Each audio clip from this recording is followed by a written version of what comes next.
DMT classes में आपका स्वागत है। आइए आज हम क्लास 12 के बच्चों के लिए जो एक प्रश्न बनता है कि निम्नलिखित विटामिनों के नाम लिखिए तथा उनकी कमी से होने वाले रोग, यानी जो भी विटामिन आते हैं उनके रासायनिक नाम क्या होता है और उनकी कमी से क्या रोग होता है। ये आपसे एग्जाम में बहुविकल्पी प्रश्न में या लघु उत्तरीय प्रश्न में आपसे पूछा जाता है। तो आइए बिना समय को गंवाए हम इस प्रश्न को करते हैं। जैसे देखिए कि दिया है कि पहला दिया है कि विटामिन ए, तो जो विटामिन ए होता है वह उसका जो रासायनिक नाम हुआ, कुछ का रासायनिक नाम इसमें नहीं दिया है, मुझे याद है तो मैं उसको लिख लूँगा। जैसे विटामिन ए का रासायनिक नाम क्या होता है, तो विटामिन ए का जो रासायनिक नाम होता है वो होता है आपका रेटिनॉल। ठीक, रेटिनॉल इसका होता है रासायनिक नाम। मैं इसको आपको अपने ट्रिक के माध्यम से आपको समझाते भी रहूँगा, याद भी कराते चलूँगा। तो विटामिन ए का रासायनिक नाम हो गया रेटिनॉल, और इसकी कमी से आपको कौन सा रोग होता है, तो इसके आपके कमी से इसका रोग होता है, आप एक मोटे तौर पे जान जाएंगे, इसमें रतौंधी। रतौंधी में आप जानेंगे कि रतौंधी जो बीमारी होती है उसमें क्या होता है कि आदमी को रात्रि में दिखाई नहीं देता है। जैसे इसमें दिया भी है कि रात्रि अंधता, यानी रात में दिखाई नहीं देता है। जब भी अंधेरा होने लगेगा तो रतौंधी से जो ग्रसित व्यक्ति होंगे उनको दिखाई नहीं देता है, तो आप कहेंगे कि उनमें विटामिन ए की कमी है। तो देखिए आँखों में ही क्या होता है, आँखों में ही रेटिना होती है। ठीक, तो जब रेटिना आँखों में होती है तो इसका रासायनिक नाम भी रेटिनॉल हो जाएगा। ठीक, उसके बाद देखेंगे आइए विटामिन बी के। तो विटामिन बी 1 यानी विटामिन बी 1 का जो रासायनिक नाम होता है वो होता है थायामीन। ठीक, थायामीन हो गया। और इसकी कमी से कौन सा बीमारी होता है, तो इसकी कमी से होती है बेरी। देखिए विटामिन बी 1 से बेरी, बी से ब और बी से बेरी। ठीक है, बेरी में क्या होता है कि भूख कम लगना और वृद्धि में मंदता। वृद्धि का मतलब कि उनकी जो हाइट होगी उनमें जो होगी क्या होगी कि मंदता, मतलब धीरा होगा, यानी धीरे धीरे होगा। फिर आएगा विटामिन बी 2। तो विटामिन बी 2 का होता है राइबोफ्लेविन इसका रासायनिक नाम है। और इसकी कमी से क्या होता है कि मुंह व होठों के किनारों पर दरारें पड़ना। ठीक है, या आप कहेंगे कि मेरा ओठ जो है वो फट चुका है। आप कहेंगे लू बहता है तो नहीं होता है, ओठ सूख जाते हैं, ओठों में क्या होता है दरारें आ जाती हैं, फट जाते हैं, तो आप वैसलीन लगाते हैं। इस बात को आप समझते होंगे। फिर देखिए चौथा है आपका विटामिन बी 6। ये आपका बहुत ही इंपॉर्टेंट, आप इसको जरूर याद कर लेंगे। विटामिन बी 6 आप बहुत एग्जामों में भी, जब कंपटीशन की भी तैयारी करेंगे तो उसमें भी ये पूछा जाता है।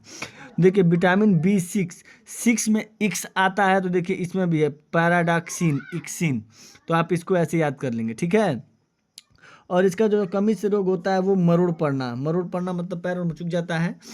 उसके बाद से विटामिन बी 12 भी आपके एग्जाम के लिए बहुत ही इंपॉर्टेंट है, आप इसको याद कर लेंगे।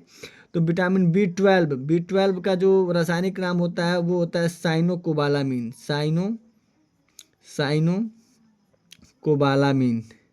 आप इसको याद कर लेंगे, साइनोकोबालामीन। तो अब एकमात्र यही एक विटामिन है जिसमें क्या पाया जाता है, तो इसमें कोबाल्ट पाया जाता है। आपसे पूछा जाएगा कि वह कौन सी विटामिन है जिसमें कोबाल्ट पाया जाता है, तो आप बताएंगे कि कौन सा है, तो बी 12 है। इसके नाम में ही छुपा है साइनो यानी कि CN, कोबाल मतलब कोबाल्ट, आप ऐसे याद कर लेंगे। और इसके हीमोग्लोबिन की कमी होती है, अगर जब इस विटामिन जब आपके में नहीं रहेगा तो आप, यानी इसका मतलब कि हीमोग्लोबिन की कमी है आपके में। ठीक, उसके बाद अब हम आ चुके हैं अगले पे।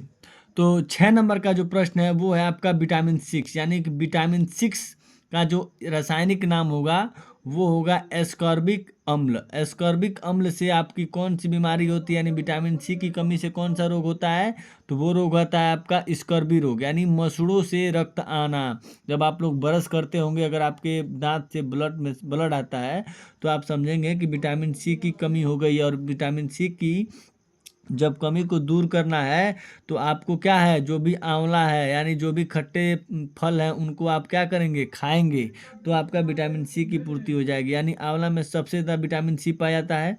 और इस समय तो देखिए इस समय संतरा ही चल रहा है, तो संतरा आप खा लेंगे तो लगभग आपका विटामिन सी की कमी को पूर्ति हो जाएगी। उसके बाद आती है विटामिन डी। विटामिन डी को आप तो जानते ही होंगे कि विटामिन डी जो है वो सूर्य के प्रकाश में, मछली के अंडा, पीतक, इन सब चीज़ों में पाया जाता है। लेकिन इसका जो रासायनिक नाम होता है उसका रासायनिक नाम होता है कैल्सीफेरॉल। ठीक है, कैल्सीफेरॉल इसका रासायनिक नाम आ जाएगा। अब आप इसको समझेंगे कैसे याद करेंगे और इसकी बीमारी से क्या क्या होता है। तो इसकी कमी से रोग होता है रिकेट्स, बच्चों में अस्थि विकृतता यानी हाथ पांव टेढ़े मेढ़े हो जाते हैं इसकी कमी से बच्चों में, छोटे बच्चों में। और आप इसको याद कैसे याद करेंगे, जैसे आप लोग कहेंगे कि विटामिन डी ले रहे हैं, कैल्शियम की कमी हो रही है, तो विटामिन डी की पूर्ति होती है, तो विटामिन डी कैल्शियम को पूरा करता है, तो इसके नाम में भी होगा कैल्सी। कैल्सी का मतलब कैल्शियम, आप इसको ऐसे याद कर लेंगे। उसके बाद हम आते हैं विटामिन 8, यानी विटामिन जो 8 है, जो विटामिन ई है, 8वें नंबर पे कौन है, तो विटामिन ई है। तो इसका नाम होता है टोकोफेरॉल, टोकोफेरॉल, फेरॉल, ठीक है। विटामिन ई की कमी से आपको कौन सा रोग होता है, तो इसमें होता है मांसपेशियों की कमजोरी, मांसपेशियों में इसमें क्या हो जाती है, कमजोरी हो जाती है विटामिन ई की कमी से। या एक सबसे इसमें इम्पॉर्टेंट होता है वो होता है बांझपन, यानी कि विटामिन ई की कमी से ही जो औरतें होती हैं वो बांझपन हो जाती हैं, यानी जिनके बच्चे नहीं हो पाते हैं। उसके बाद आपका, तो इसको आप रासायनिक नाम इसके याद कर लेंगे टोकोफेरॉल। फिर उसके बाद 9 नंबर पे है वो विटामिन के है, वो बहुत ही इंपॉर्टेंट है, अगर ये ना रहे तो जीवन बच ही नहीं पाएगा। तो विटामिन के का जो होता है उसका नाम होता है फाइलोक्विनोन,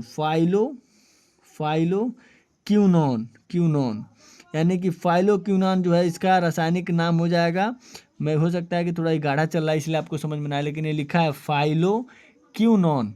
तो देखिए विटामिन के है तो इसमें आ रहा है क्यू मतलब के, ऐसे याद कर लेंगे क्यूनोन, ठीक है। तो विटामिन के का हो गया, इसकी कमी से कौन सा रोग होता है, तो इसकी कमी से रोग होता है रक्त के थक्का ना जमना। रक्त के थक्का ना जमने का मतलब ये है कि जब आपके हाथ या कोई चोट लगती है और जब ब्लड निकलने लगता है तो देखते होंगे कि जब ब्लड जम जाता है तो उसमें कहा जाता है कि विटामिन के आपके अंदर है, तभी वो रक्त का क्या होता है, थक्का जमता है। अगर आपकी इसकी कमी हो जाएगी तो यानी ब्लड आपका शरीर में जमेगा नहीं, जिससे कि ब्लड रुकेगा नहीं और आपकी सारे ब्लड आपका गिर जाएगा और आपकी मृत्यु हो जाएगी। तो ये एकमात्र बीमारी जो है महारानी विक्टोरिया को हुआ था, जो महारानी थी विक्टोरिया को, उन्हीं को ये बीमारी हुआ था, एकमात्र विश्व में एक वही हैं जो इनको बीमारी हुआ था, ठीक है।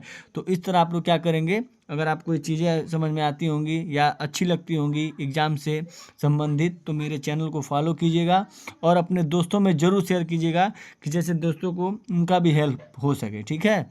धन्यवाद।